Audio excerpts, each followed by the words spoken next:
Algerian nationalist leaders seized by France are manacled at the Algiers airport, to which they were diverted by French security authorities. A plane which was carrying the quintet from Rabat to Tunis, where they were to take part in a conference with Tunisian and Moroccan leaders, was ordered by radio to change its course and to head for Algiers. The pilot, a Frenchman, obeyed, and the leaders, taken completely by surprise, were arrested when they landed here. A trick that sets off a new wave of violence in North Africa.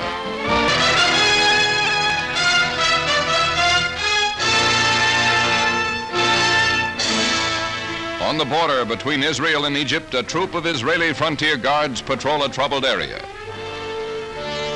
The locale being that described in the sensational announcement by the Little Republic that its forces have penetrated deep into Egypt's Sinai Desert in the direction of the Suez Canal. An assault, it is said, that had to be made because of constant Egyptian military attacks on Israeli citizens and the mining of land and sea approaches to the Republic. It's a time of border trouble for Israel, and another incident on the Jordanian frontier results in a roundup of Arab infiltrators. Action that follows an attempt by these illegal entrants into the country to terrorize the Israeli populace living near this troubled line.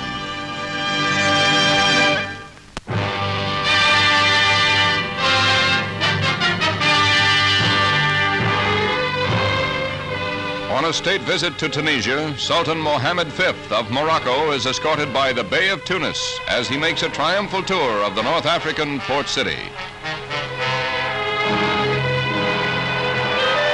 The Moroccan ruler is in Tunis to discuss proposals for a North Africa union and to try and work out a plan with the French for an honorable peace for Algeria, a stand that rates him an enthusiastic reception. But next day, Tunis, with all the Arabian world, is in ferment, a situation caused by the news of the arrest of 5 Algerian nationalists who were flying here for talks with the Sultan and the Bey. It's a tense situation which brings soldiers to the streets to keep the peace, but indignant mobs are everywhere. The action of the French in diverting the plane on which the Arab leaders were flying is regarded as piracy, and protest meetings must be broken up to prevent rioting, causing Tunisian Premier Habib Bourguiba to call a conference to calm the populace by announcing France will release the seized men.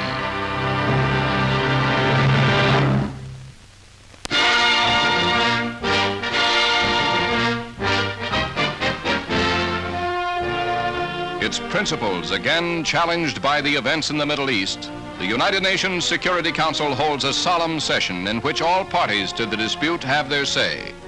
Mobytone bringing you the highlights. Israel is not out to conquer any new territory, but is determined to wipe out the bases in the Sinai wilderness from which murder and death and destruction are launched against her. Security Council, noting that the armed forces of Israel have penetrated deeply into Egyptian territory in violation of the armistice agreement between Egypt and Israel, expressing its grave concern at this violation of the armistice agreement. 1, it calls upon Israel immediately to withdraw its armed forces behind the established armistice lines. 2, calls upon all members, A, to refrain from the use of force or threat of force in the area in any manner inconsistent with the purposes of the United Nations. B, to assist the United Nations in ensuring the integrity of the armistice agreements. C, to refrain from giving any military, economic, or financial assistance to Israel as long as it has not complied with this resolution.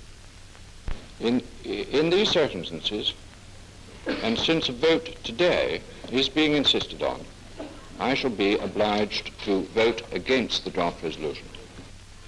The dramatic voting followed as Britain and France vetoed 2 separate United States and Soviet resolutions for an immediate ceasefire.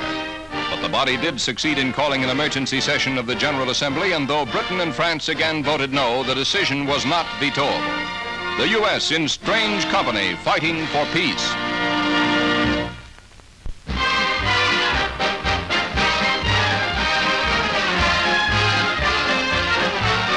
Now joined by British and French forces, the Israeli army that thrust into Egypt to precipitate a new Middle East crisis makes a brave show at a final inspection by General Moshe Dayan, field commander.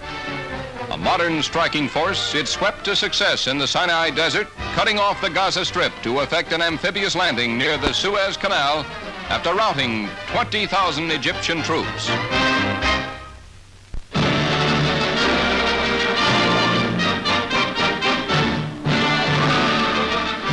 Diverted from all other concerns by the crisis in the Middle East, President Eisenhower is in a grave mood as he addresses the nation from Washington on the critical situation.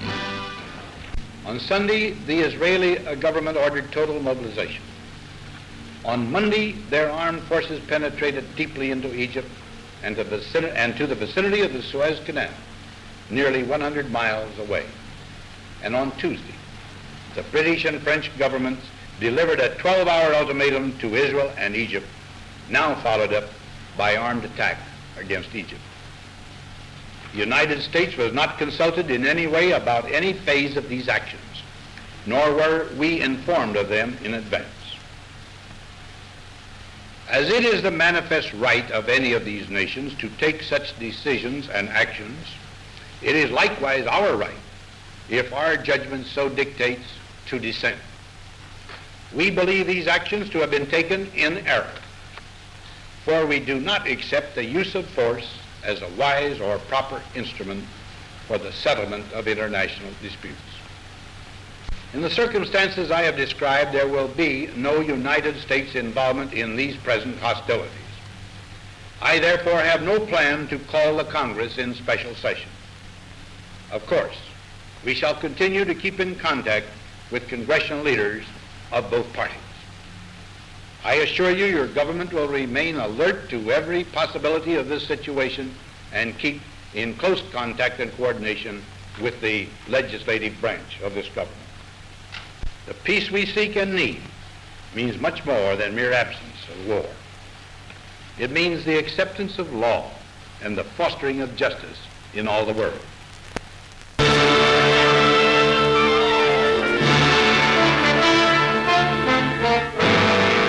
A captured Egyptian standard is displayed for the Movietone News cameraman with Israel's punitive expedition into the Sinai Peninsula, where knocked out Egyptian tanks and silenced enemy batteries marked the advance of the Israeli fighters. Though captured Egyptian wounded are treated with every consideration.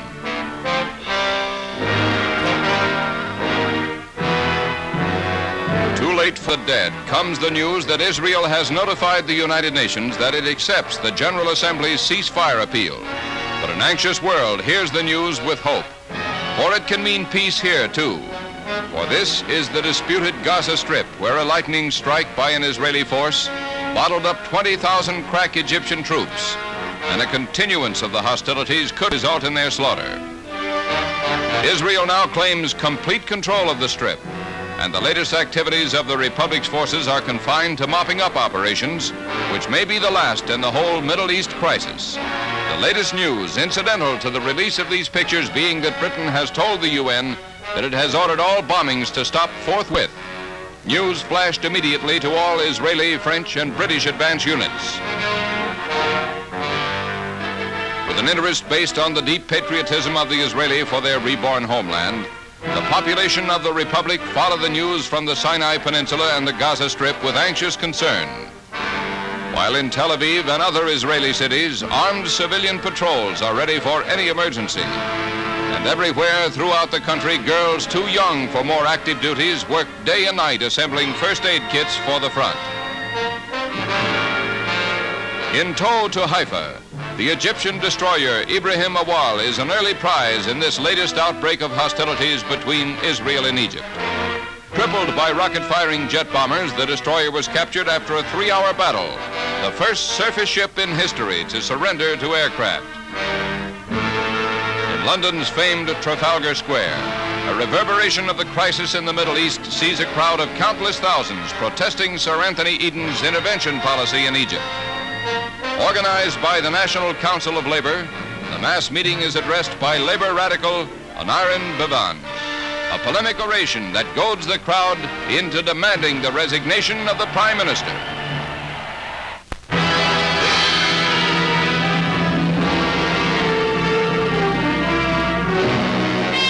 Your Hobbiton news cameraman went right along with the Anglo-French expedition against Egypt to be at Port Said to film the start of the amphibious attack on the Mediterranean mouth of the Suez.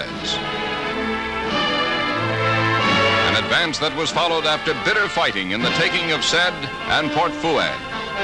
Claimed to have as its objective the restoration of order in the Middle East, the action also engages paratroopers, with France contributing one of its crack regiments of camouflage sky fighters, ready for the invasion at 0 hour, which a British transport spearheads carrying a company of airborne islanders.